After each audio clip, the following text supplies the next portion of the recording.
Hello, friends. This is sad. So let me just share a little bit of information that's very, very important for you to understand, that the people who are watching this recorded don't hear you very well. And I've been watching some videos of myself and Scott Hunter, and it looks really sad. Because we'll say something very important, something very pithy, something very wise, as we do. And all the time. Then it looks like it doesn't land. So we need you to be louder so that we don't look like idiots in the recorded version. Hello. Hey. All right. Okay. Thank you. I'm just going to show my wife that part. I am Scott Hanselman. This is my boss, Scott Hunter, and we are the Lesser Scots. And we are here to talk about the Introduction to ASP.NET 5. And I want to point out that this is part 1 of 2.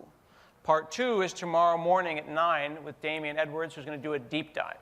So if we're going to be kind of 100 and into 200 level here, and then when we get to Damian, we're just going to keep going off into the sky. We're going to do a big breadth thing today. We're going to go across a lot of topics and not go super deep in any of those topics. Right. And then tomorrow, we're going to go super deep in a couple topics. OK? So do make sure that you take a picture of this QR code and save it for posterity for the future when no one uses QR codes. Well, today.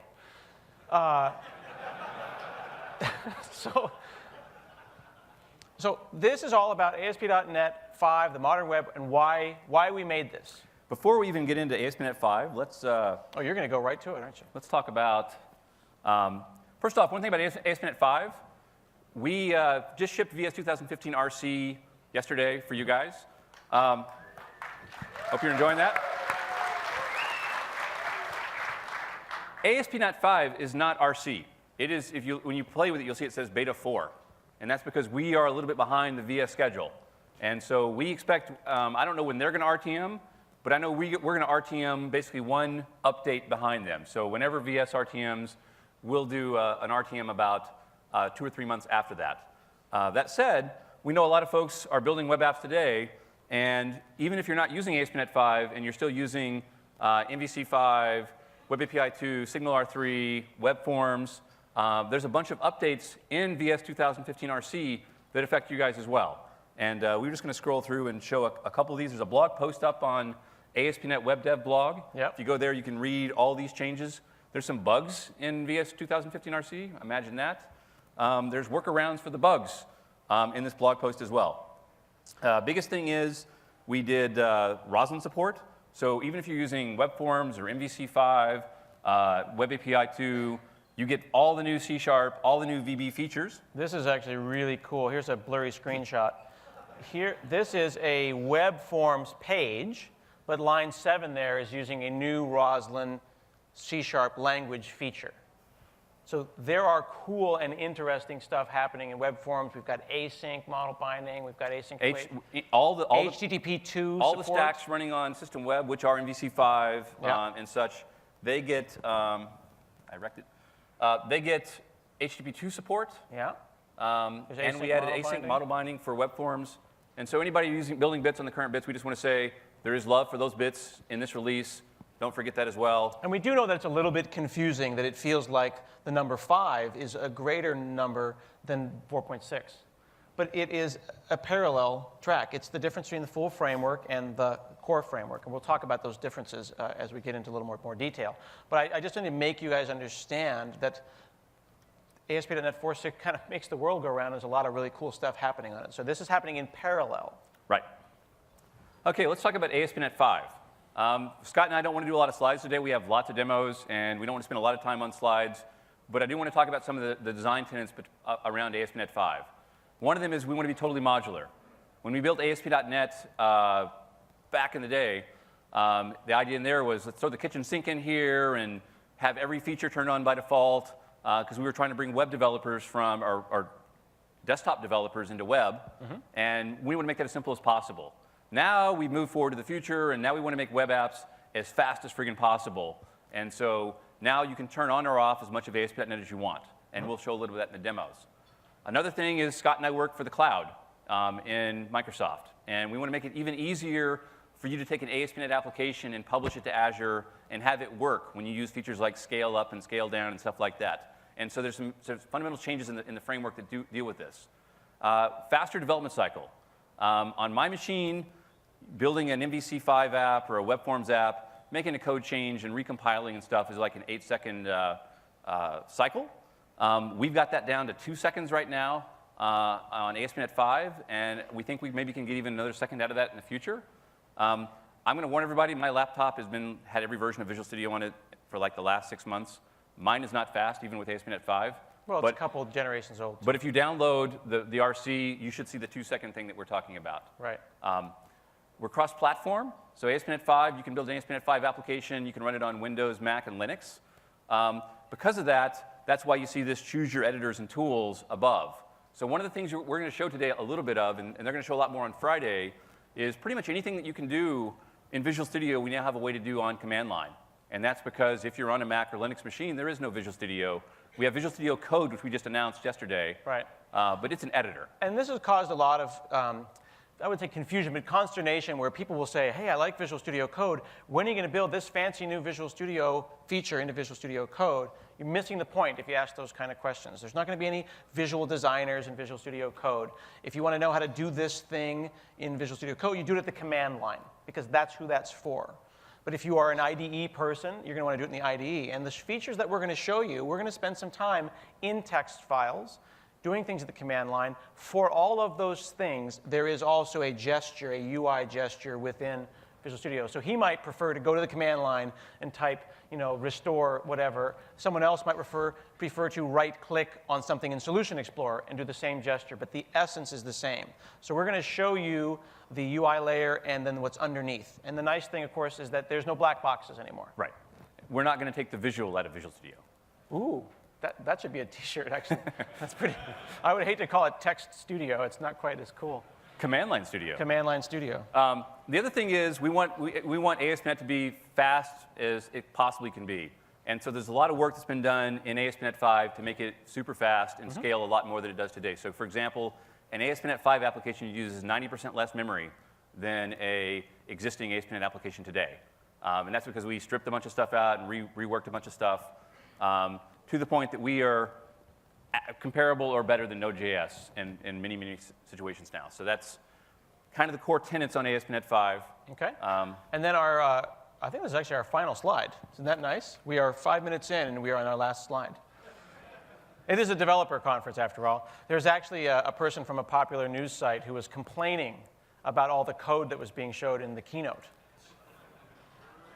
Ooh, thank you, thank you. Make sure they can hear you on the tape. Yeah, I mean, this is a developer conference. So this is next year we're going to put on the Microsoft PowerPoint conference just for those people.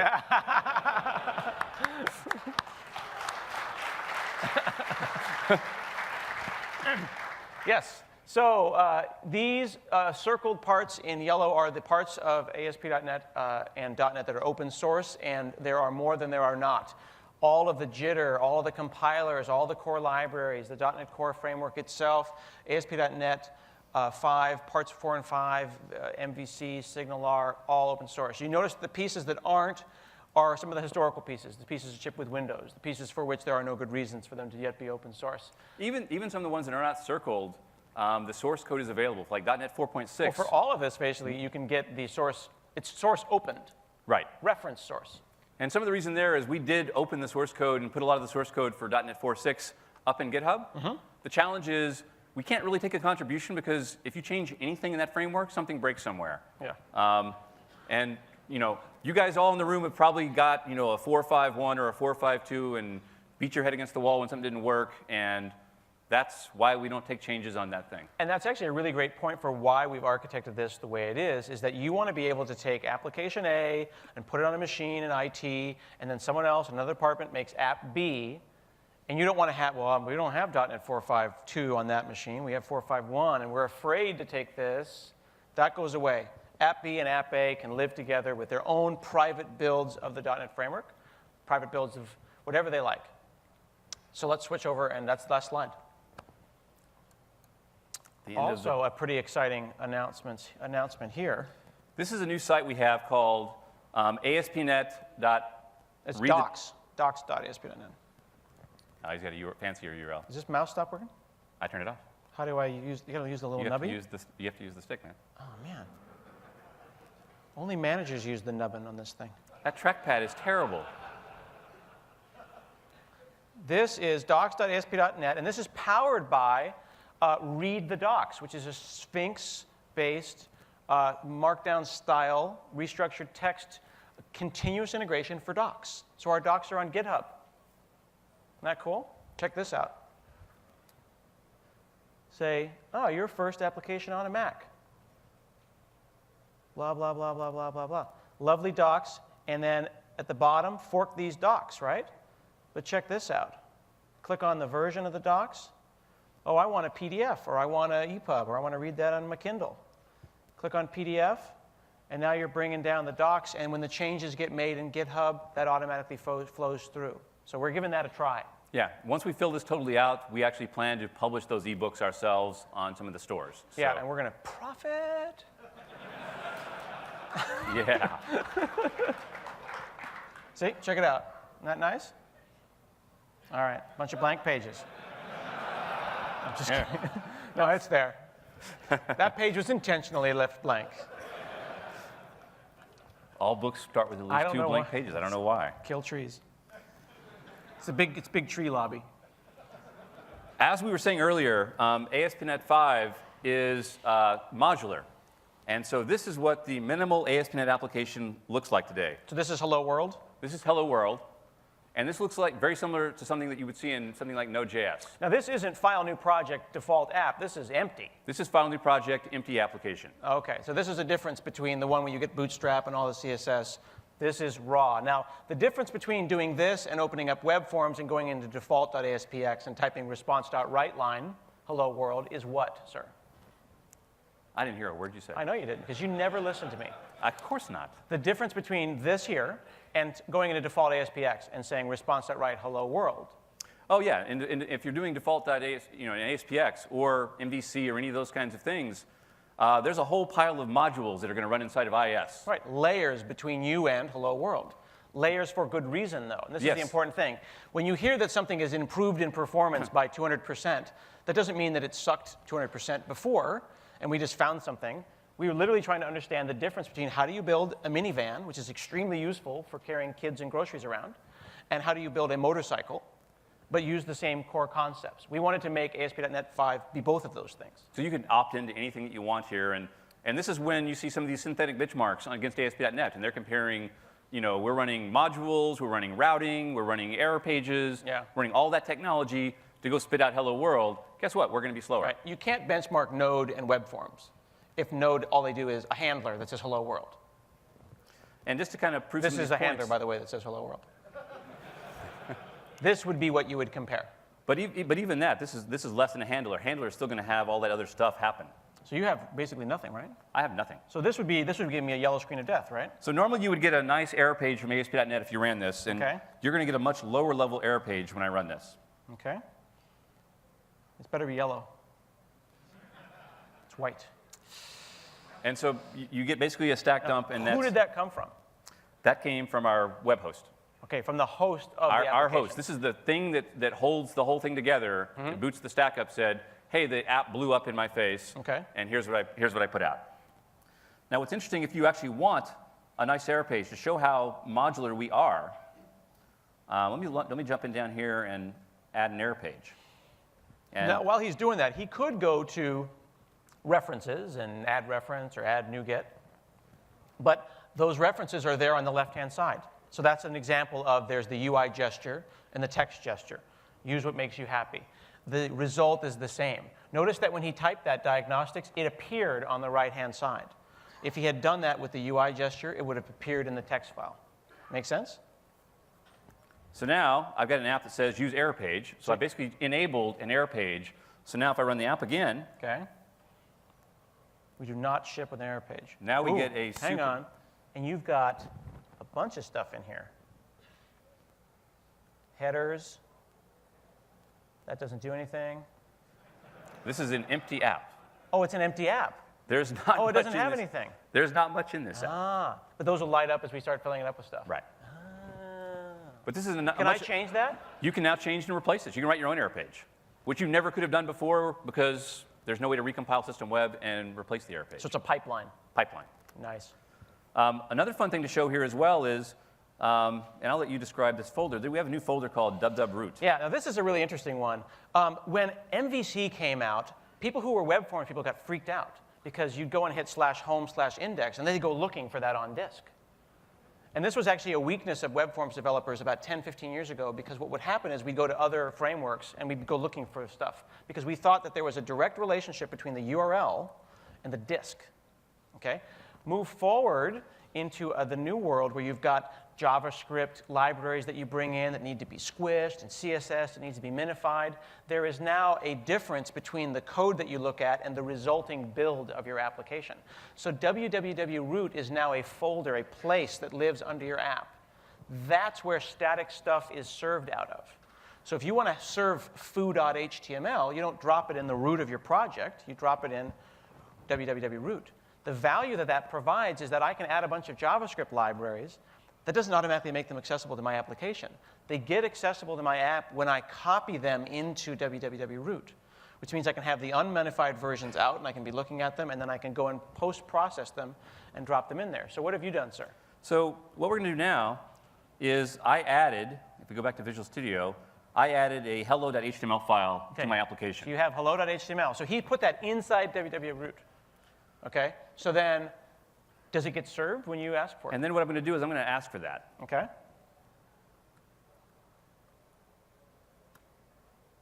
It did not get served. Well, it said hello.html. Well, basically my app spits out hello world no matter what. So oh, because the handler is doing everything. The last handler so caught you can this. type anything you want up there, just like, and then it'll just work? Yes, I could type foobar. Well, I mean, let's see what happens. You don't even know. Yeah, it works. Yeah. Basically, it catches everything. But the point there is, we don't even serve static files by default. So we don't include an error page, and we don't include a static file handler. That is innovation.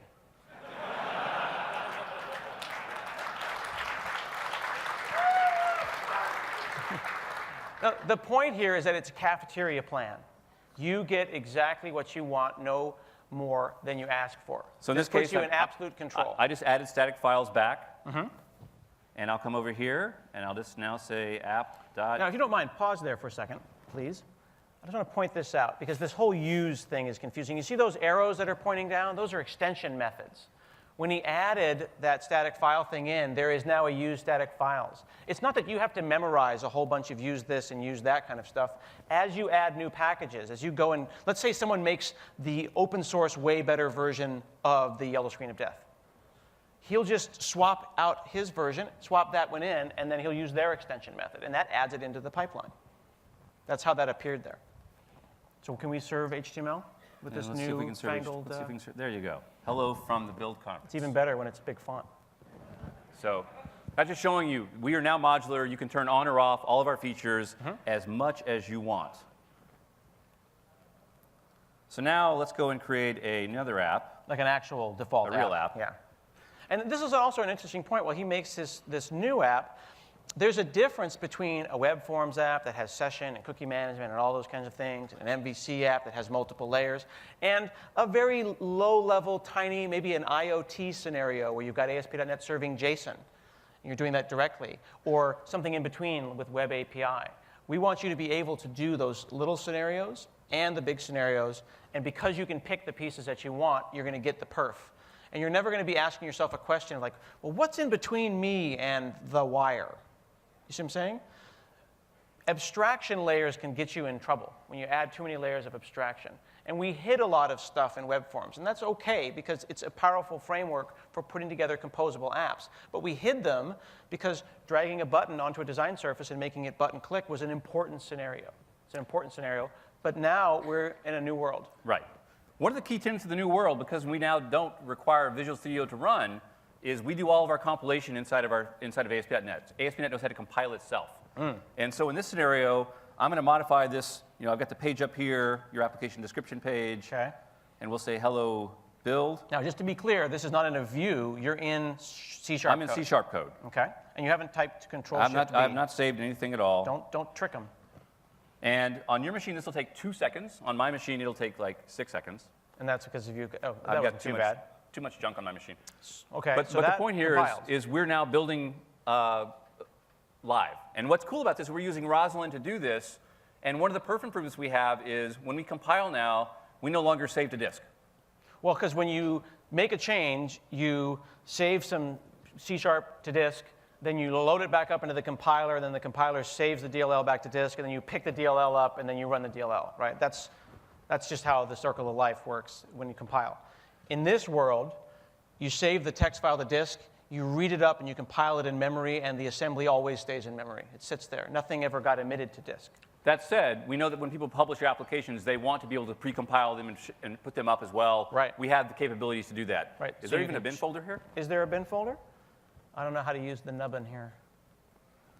Is there an obj? Where did you put the DLL? What DLLs? Darn you, Hunter. So there's no bin and there's no obj. There's no DLLs. Because when you do things in Node or Ruby or Python where these interpreted languages, you type some code and you hit refresh, you type some code and you hit refresh.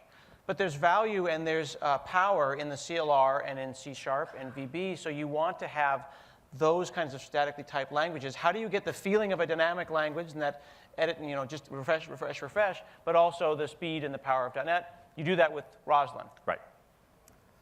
Next is references. If you look at references here, it's now got these two references to these two frameworks we have. I was going to zoom in a second. Yeah. DNX, which is .NET execution. .NET execution environment, right? Yep. Is that what it is?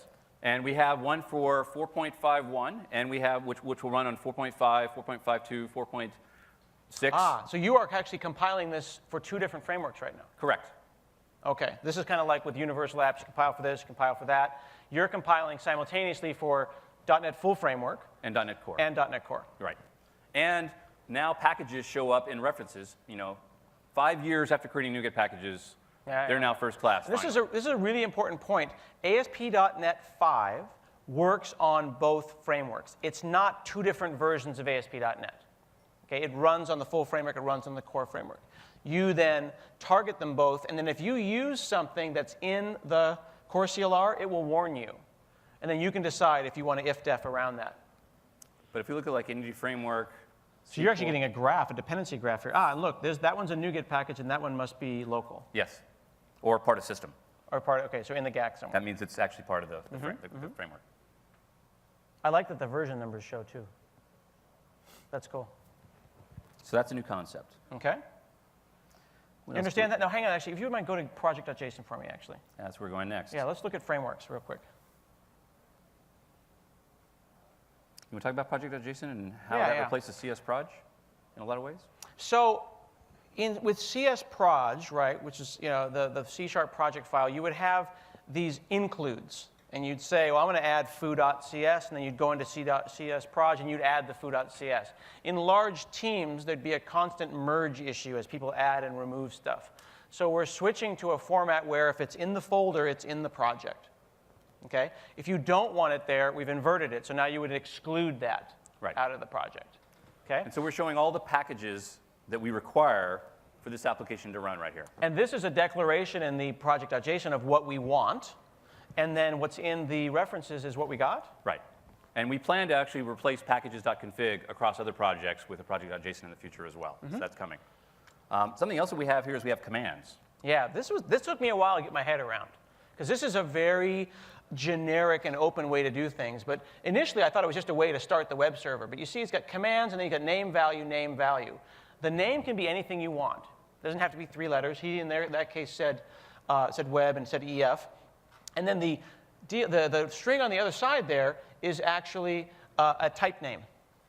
And you could have your own commands. So then you would go and say, generate code or run this, any generic command or task you might want to run that wasn't being handled for you by Grunt or Gulp. And we'll talk about those. So here he's got the entity framework stuff. He's got a CodeGen, and then he's got web, which runs, in this case, the ASP.NET web server.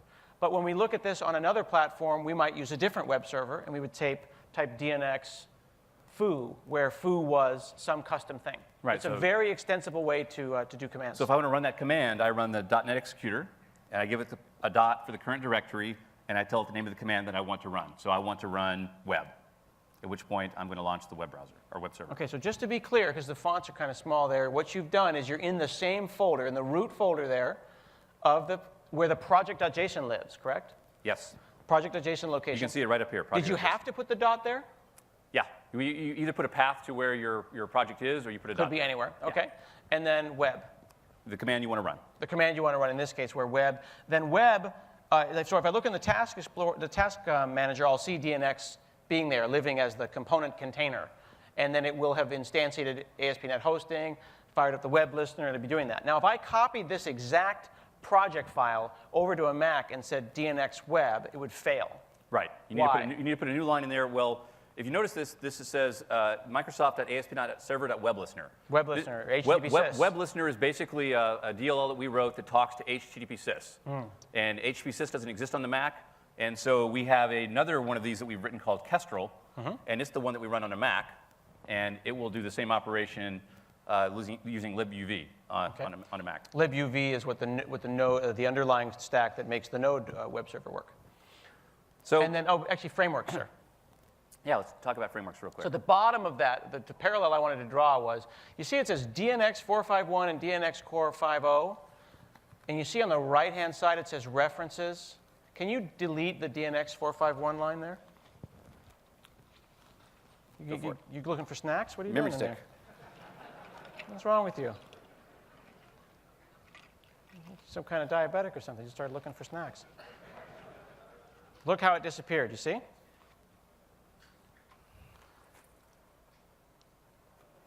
Now you see how it's banged out right now? That's right there. Yep, now it's back. It did a NuGet restore to make sure that it had all the things and then lined them all up. Isn't that cool?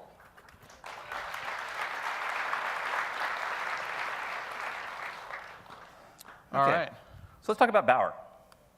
Okay, let's talk about Bower. So you know how you've got MS Build, and MS Build is the thing that you use to build stuff on the server side. Other web frameworks and a lot of open source people and front-end web developers use client-side frameworks. They have client-side builds, they have client-side tools, they have library managers, NuGets, and things like that, except they have things like Bower and NPM. And Bower brings down libraries, and NPM brings down libraries and tools. That's all integrated into this now as well. That means that if you see some cool thing that the Node kids are using, and you want that too, you can have that. And you might ask why are we bringing Bower into Visual Studio when we have NuGet already? Because the whole world uses it. Right. Today, what happens is a lot of us inside of Microsoft and a lot of people that support ASP.NET have gone out to Bower, grabbed scripts from there, wrapped them up in NuGet packages. That's where Angular is. And then we try to maintain these things. Right. But the reality is they're always out of date.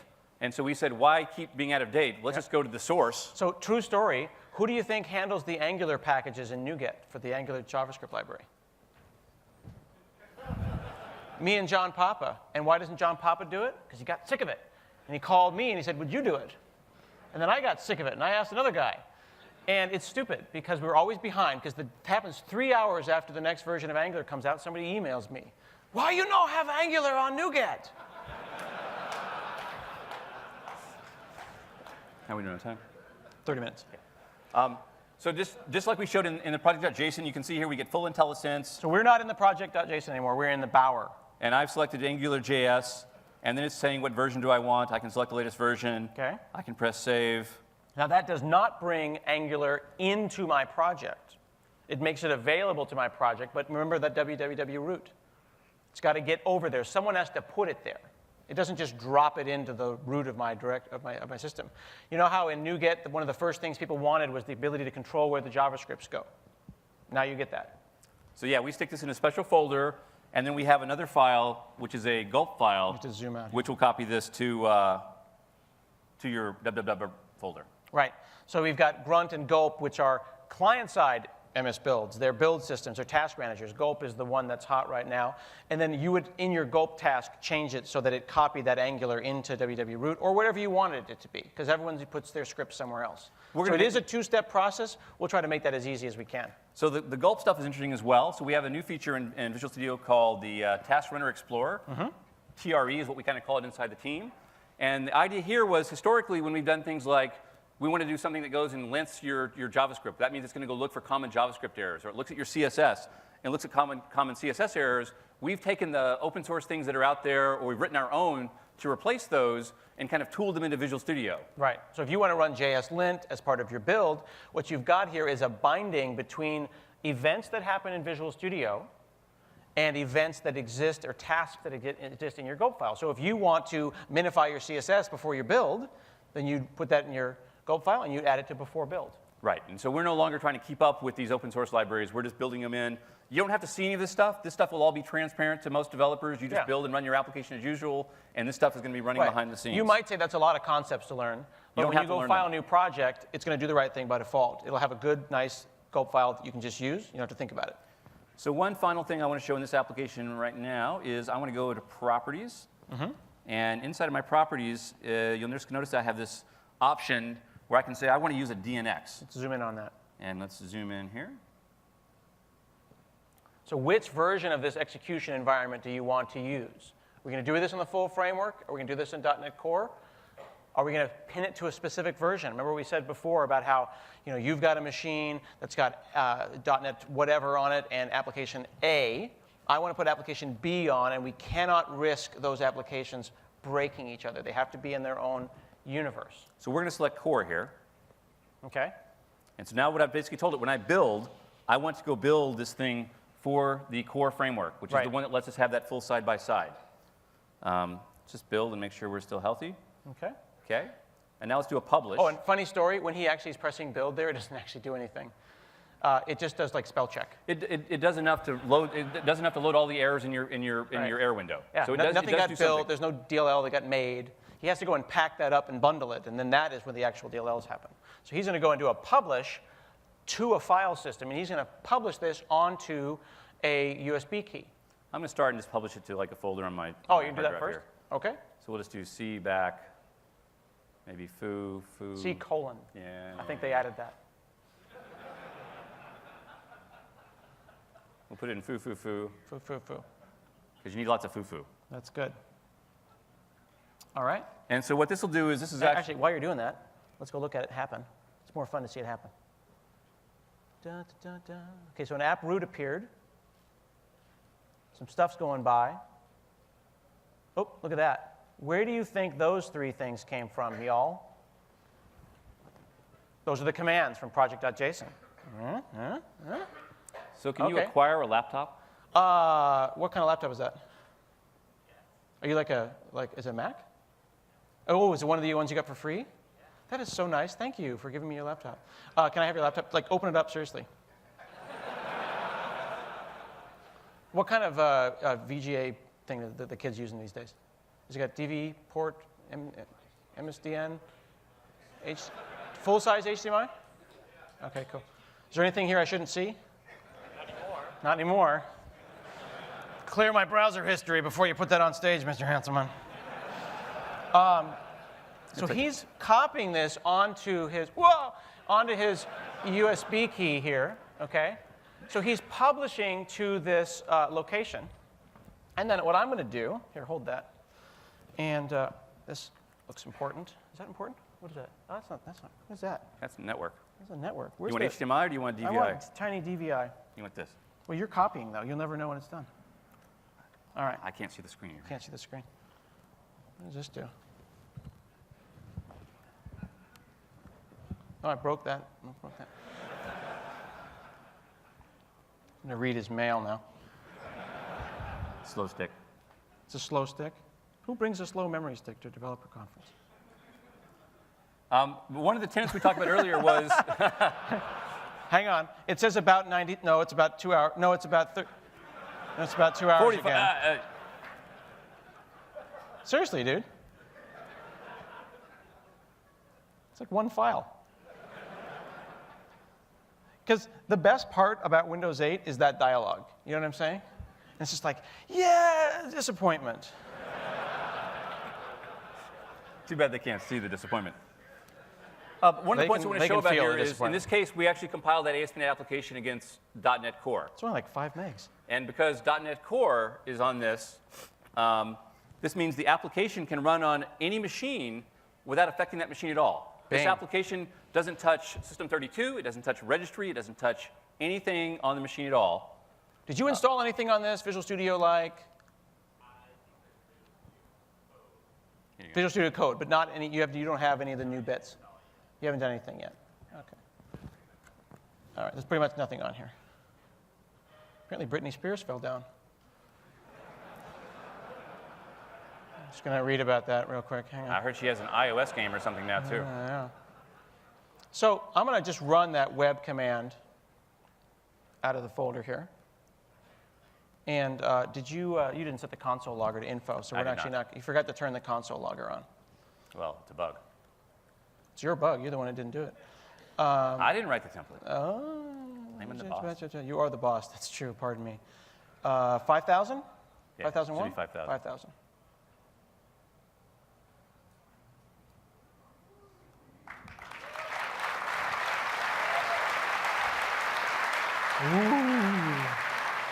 And it really is running off the memory stick. It's not touching the local drive at all. That is running. That is a website running off his memory stick. Now I'm going to pull the memory stick out without warning the operating system because life is too short to safely remove your USB operating. Thank you very much. I don't know what's going to happen now. The blue screen is going to. But I'm done with you. Not happy. Okay. So I want to show one more concept here. And this is the notion of what we call environments. How are we doing on time? 20 minutes. We need to We need to go a little faster. go a little faster. So I can go look at my project again, and if I come over here and do properties, and I go down to debug, you'll notice I have this notion of ASP.NET env, and that's where you said if you want to have, am I doing a development build, am I doing a staging build, a production And is build? that a magic string for development, or can I make the development called foo? I mean, it's a hashtag, basically. You can change development to whatever words you want. So dev, test, staging, staging 1, staging 2, I can make those things up myself. Yeah, so why do we care about this? Let's go look at views, and let's go look inside of shared, and let's look at the layout file. Okay. Now, first This is off, like your master page. this is showing some stuff which Damien's going to go in tomorrow in more detail in here. We're actually doing a dependency injection here and actually injecting some types and stuff directly into the page. But more interesting here, look, we have this, this new thing that says environment names equals development and environment names equals staging and production. You see how that's in purple? That's actually not an HTML tag that'll get admitted. It's just letting us know that if we are in development, drop in those style sheets, and if you are in either staging or production, use these other ones. Well, actually, not even more than use the other ones. If you look at these other ones, they're interesting because they actually point to a version of the scripts on a CDN. On a CDN. Oh, interesting. So you've got Bootstrap coming out of a specific folder locally, and then in production, you switch over to the CDN. But, well, even better though, look, we have ASP-fallback-href. Oh. That means if the CDN is not available, we'll fall back to your local system. We have a feature called tag helpers. Thank you. That's cool. So we have this new feature which they're going to go into deep on Friday, which is an awesome feature called tag helpers. And that's what these tags are. And so even like link, what happens is if I put any of these ASP dashes in there, that tells it that we don't want to use the HTML link. We want to use the special version that we have overridden. That understands ASP-fallback.href. Right. It's a much easier way than going and writing all of that. And that's how that works. I want to show one more example of tag helpers, which is pretty cool. I'm going to go in here. Login. And look at the login file. All right. And so if I look at this login file, and first off, let's go run the app just so people. No, it looks like a login page, I'm pretty sure. I want people to see what it looks like. Okay. I'm guessing it'll have a username and a password. I think so. Text box and a button that says login. Did you read my mind? I'm just guessing. I read my mind. That was worth the time. Okay. So if you look at this page, we didn't write HTML.textbox anywhere on here. Right. We just wrote HTML. And so these are just input tags, regular input tag, but because it has this ASP-4, that enables the HTML helper, or the tag helper that we've written for this, that understands these things and actually does the equivalent of HTML.textbox. Right. Now, Remember how you do this before? You have to go like at HTML.textbox, write those helpers. The problem with early parts of Razor is that it felt weird as you switched back and forth between HTML and C#. Well, this is trying to keep you in HTML more often. Well, if I wanted I to don't write, see any actually C# in here, except for what you're doing right now. this Yeah, is so that would be the old way. this was the old way, which was pretty stupid. And, Well, and hang on now. It was pretty awesome at the time. No, it was terrible. We screwed up really bad. So, well, look at this. We have this awesome editor that has awesome CSS IntelliSense. It's not going to understand what new curly brace quote class equals. We're not in HTML there. We're in C#. All right, well, that one part. You lose all the IntelliSense. And so that was a bad idea. We started using Angular and stuff with our app and Bootstrap. And I would be a little more measured, sir. It didn't scale. it sucked. And these ASP4, all the features that you expect exist here. ASP4 knows the model on my page and is giving me all the IntelliSense. So I'm in an HTML tag. But what happens is as soon as I type quote, I'm actually not in the HTML tag anymore. I'm actually in C# And you got that injected in there because the whole page knows about that this is for that model. Tomorrow in the deep dive, Damien's going to come on stage and show you how these things work, show you how to write them yourself, and they're pretty cool. So let's undo any changes we made in here that will not compile. And let's see what we want to do next. Configuration. We've only got 18 minutes. So, Not a do problem. that. Okay, you feel good? So another thing that we talked about earlier, when we showed that empty app location, we showed something that had nothing turned on. And now I'm actually looking at a full MVC application, and now you can see I'm booting up a configuration system. As I scroll down, you're going to see that I'm going to boot up the support for Entity Framework, the support for our identity system. You're going to see I'm going to boot up some of the services required for authentication with Facebook. And I noticed that in the configuration part you mentioned a JSON thing. Do I have to use JSON for my config? no, you don't actually. This config.json. What if INI files are how we roll in my my enterprise?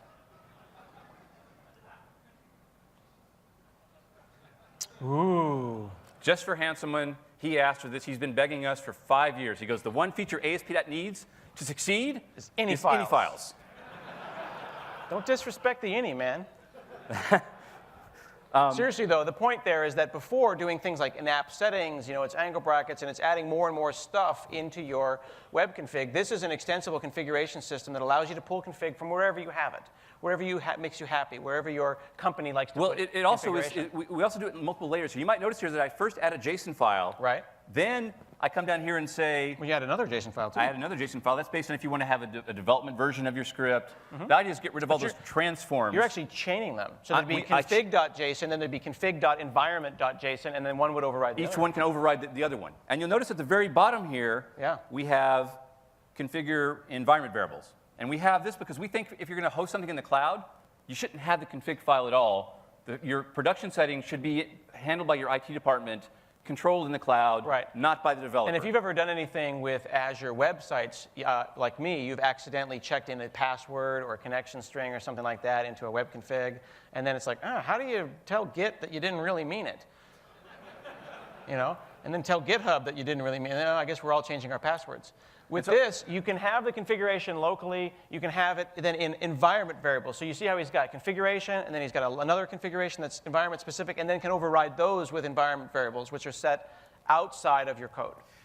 More so, has anybody in this room, and I ever checked into GitHub, any of your connection strings? Oh, I definitely have. Actually, there's a really great way I see one or two hands. I know there's more than that. If you search GitHub for the word password, yeah, you will find a few. So you'll notice that if I'm in my development environment, which means I'm right where I am now, we had another one here called Add User Secrets. Okay. And so the idea is we built a feature into ASP.NET where you never, ever put your connection strings inside of the folder structure here, which means you never have the chance of accidentally Git pushing it up to your server. Nice. So thank you. So what I would do is I would run this new command we have called user secret. Hang on, user secret. That is yet another command line thing for me to learn. We will have Visual Studio tooling for this as well. But is this an actual command line? It is something that you're going to describe and explain how to write tomorrow. This is actually a one of those ASP.NET 5 console app or a DNX console app that's installed in my path. Remember how we had all those commands in project.json? Your .NET execution environment can have commands as well. So this is actually one of those. You can make your own. This is not, you're not going to have to go learn a whole pile of these. You can write your own. And so what I'm going to do here is I'm going to say app settings.site title. Spell it right. And I can set it That's to... just a magic string. App settings.site title. Is that a just? I'll show where I got that from. That's Okay. a name in our project.config right now. Okay. And so what that does is I can now come in here and say, list my... And is this using like DP API or what secret place is this? I'm not going to tell you. Well, that's not really If helpful. you want to find out, you can go look in the source code in GitHub and find out where it actually gets stored. What we technically do is we recommend that you put connection strings in with this tool. And what this tool actually does is it puts those things inside of your user folder. That's not very secret. Well, it's not in your project, which means it's not going to go to GitHub. That's actually really That's the only thing we care about is we don't want that stuff stored in your project, so it goes to GitHub. And I should be able to come down here in the application and pull that back out. But I'm going to jump ahead. Yeah, in the interest of time. In the interest of time. Let us jump ahead. We've got about 14 minutes. You want to do that one or that one? And then we need to do all these things here. And then this other 6 pages. Let's do controller first. Let's do that. And because that's a simpler scenario. And then LLZ. And then we'll jump in and do that. All right. Okay, so you unwind a few things here, gets things straightened back out. Let's go to my controller folder, and let's go add a new controller. So before there was adding controllers and deriving them from controller or deriving them from API controller, and then we unified those, so now you've got an MVC controller and a web API controller, the same thing. But sometimes still people don't necessarily want to have a controller base class, right? They want a controller-less controller. Is that what they want? I don't know. That kind of erodes confidence as you run the team. So, the point of this example is, we were saying earlier about ASP NET being modular and you getting to opt in to how much stuff that you want. Right. What if you don't want our controller base class? Today, you can do a bunch of Voodoo and MVC to work around that. In the new world, you can use as much or as little of MVC as you want here. I've got a simple class called Scott Controller. It has an index method. It returns a string, and it says, this is from my controller. That is a POCO class, plain old CLR object. Now, does that mean that I can go and start randomly calling functions on public classes, and that would be a bad thing? Conventions. So this only works. That's a big white screen, yeah. This only works because my name was Scott Controller. And so by convention, we've always done this. MVC's always worked this way, where it implies this. Okay, because the name ended in controller. Correct. So then I'm going to log into someone's company and hope that they have things that are named controller. Of course. But the office of the controller would probably be a good place to start. Yes. A point about this is I could actually add the controller base class if I wanted to here. I don't even have to. We use dependency injection as a built-in feature inside of ASP.NET 5. And so everything is being dependency injected in here. If I want to go grab any of the things that you would find on the controller, they're technically being dependency injection in. If you go look at the source code for the new controller base class, all it does is have a constructor that takes all the things that are being brought in by dependency injection and applies them. When you go into a controller today, you say this dot, and there's all this great stuff that's available, and view state and bags and action results and all those kinds of things. Here, you're on your own, right? But no, it's being injected in by the system. An example of that is, notice here I've got this logger factory that we add console logging on. It's set by default, it's set to warning. Scott and I want this to be set to a higher level. If I look at this is returning it's using an iLogger factory. Right. I could take an iLogger factory and make that a constructor on my controller-less controller. Okay, so my POCO controller there, my plain old object there, I could say, make a constructor for it. It takes an iLogger factory, and it will automatically end up in there, and then I can squirrel it away and use it. Correct. I'm not going to do it, but exactly. Does that make sense? All right, good. You like that. And so we have dependency injection built in, but we also want to say, if you want to use your own thing, we support all the popular DIs that exist today for ASP.NET already. We have shims for them that work, so you don't have to use our thing, but we don't require one of those to go. So we've talked about the concept of DNX, and we've seen this .NET execution environment. Let's talk about that briefly at the command line. And I'm going to have to insist that you zoom in on that. There you go. And so the .NET version manager, the DNVM, is a command line that's going to allow you to manage all these different frameworks, because we anticipate a world where there's going to be 4 or 5 of these different ones, and you're going to be testing on one as you develop actively on another, or maybe someone finds a bug in the core CLR and they want to change it. They're going to make their own private build of that. Or you're going to have, mono might be one, and the core CLR might be another, and you're going to move around. DNVM will list those out. So he can type DNVM space list and see them. And he actually has 4 versions there, right? One for each architecture, CLR and core CLR. And then if he went and installed a new one, like beta 3 or beta 5, those are going to show up there. And notice where they live. They live not in system 32. They live in his user folder. Yeah, I can go. I've got I open my user folder here. I've got this folder called DNX, and inside of DNX. Actually, if you don't mind, do you see where it says default there? Here. Yeah. I just think this is really cool. This is one of those things, like, when we keep saying there's no black boxes, there's no black boxes. You see how it says default, and then one of them is marked active, right? And it's like default. This is me at home. I'm like, default. Okay. That means from this command prompt. Alias default. What's that about? I don't like secrets. Alias. What's that? Ugh. I found it. Default. How did they keep track? It's magic. It's a black box. So I could put a file in there called foo.txt and put the name of a DNX in there and then go DNX use foo, and it'll work. It's just sometimes the simplest thing works. The same thing is So all these runtimes are in my DNX runtimes folder. Yeah, so you're going to uninstall one, you delete it. Just delete it.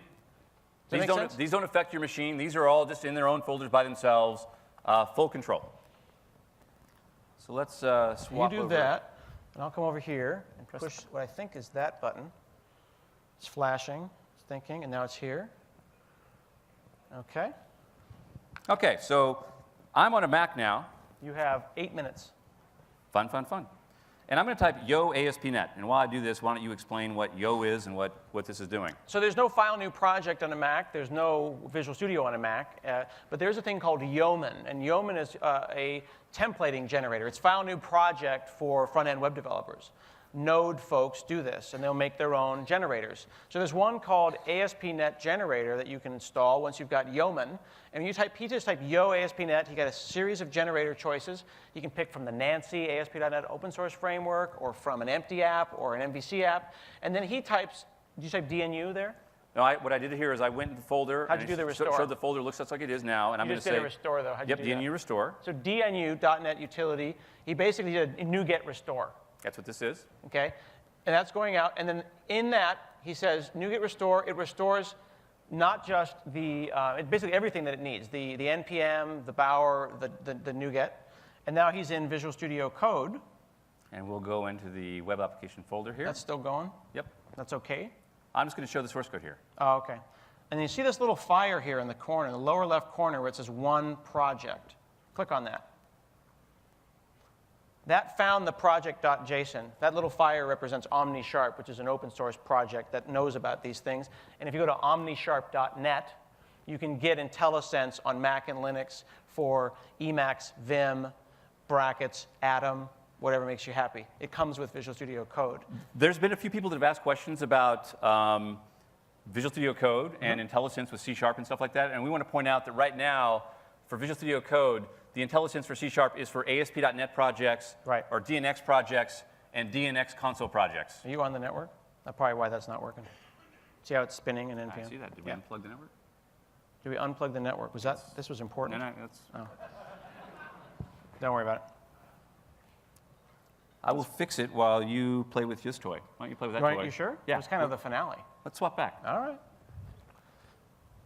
Kind of spoiled the finale. What does this button do? We want to prove that it's modular, that it's fun, and you can play. You can do fun things.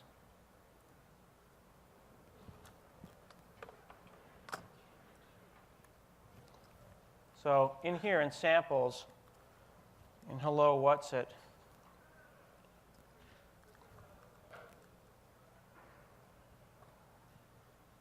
I'm going to go ahead and run that.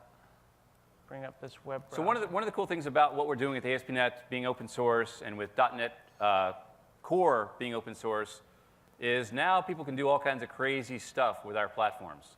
We had somebody just last weekend port .NET Core to FreeBSD as an example of something that the community has done. And Scott's going to show you some crazy thing where he's got. So here is ASP.NET running on this Raspberry Pi.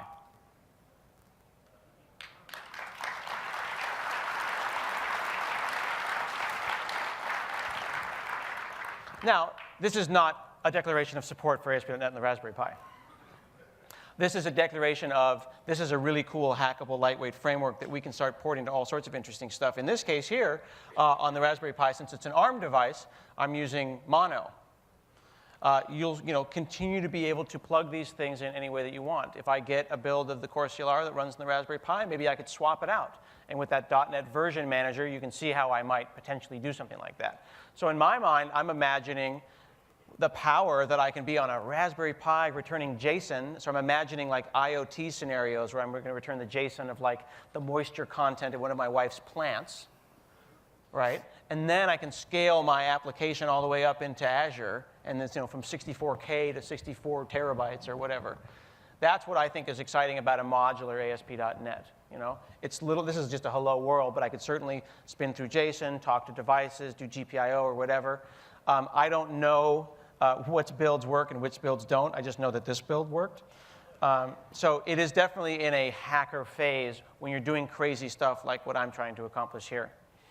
Can I switch over to there? Let me just change one thing, and yes, you can. OK. The network does not like us, so I just did a simpler project. OK. So he's on code on this Mac here. You see that OmniSharp there and Visual Studio Code found one project. Can you type context dot? Well, I'll just do, this is just, first off, just like int a equals 0, a dot. Yeah, you see how int, so no, do var. Do var a. That way you don't give it a hint what it is. See what I'm saying? So a is an int, right? So then you get inty stuff. So then go and do, change a to a string. Like var a equals and yeah, then before I some do string. that, let's show one. And then you'll get IntelliSense and not just autocomplete. And that's all what's that stuff. exciting You about get that. full IntelliSense for these things. I also, as Scott was saying earlier, I went to the command line and ran dnx-kestrel because in this particular case, I'm on a Mac. I don't have HTTP sys. Mm-hmm. Now I've got the kestrel command showing up here. And that's, yeah, so it's still using ASP.NET hosting, but if he goes to the right there, the server is Kestrel. And Kestrel uses libuv, or libov, as Fowler likes to call it. He's also the guy who thinks that NuGets are called nupkegs. That's Alon. That's not going to happen. We're not going to let that happen. And here's Hello World running on a Mac with ASP.NET with Visual Studio Code. So if you go up to docs.asp.net, you can go and see our continuous integration server that is running our docs regularly. You can get involved. You can go to github/ASP.NET/home, and you can find all of this stuff up at www.asp.net. Best place to find it is www.asp.net/vnext. Well, and I actually, to give a little bit of a plug for that, if we go up to ASP.NET/vnext, one of the things that we've been doing is every Tuesday, we do a community stand-up, basically a live broadcast, just like a stand-up, a Scrum stand-up, 15, 20 minutes of what happened that week in ASP.NET. Not who blogged what, but literally what got checked in, what worked, what didn't, what tests are failing, what are we, where are we heading? We've been doing this for 29 different episodes. They're cool episodes. You'll hear us talk about arguing about how we think this thing should be built and what it should look like. And we ask people on the to chat us and give us their opinions. We look at the comments on the YouTube videos. Yep. So definitely get involved in that. It's every Tuesday, and there you go. You feel good? That's ASP.NET 5. I thought that went okay. We missed the logging stuff, and so tomorrow in the deep dive, we'll make sure you guys cover logging. Yeah, so we did not cover how logging works and how to plug the new logging subsystem into diagnostics.trace, so we'll make sure to We'll cover that tomorrow, but we got everything else we wanted to cover. So. All right, cool. Thank you all very, very much.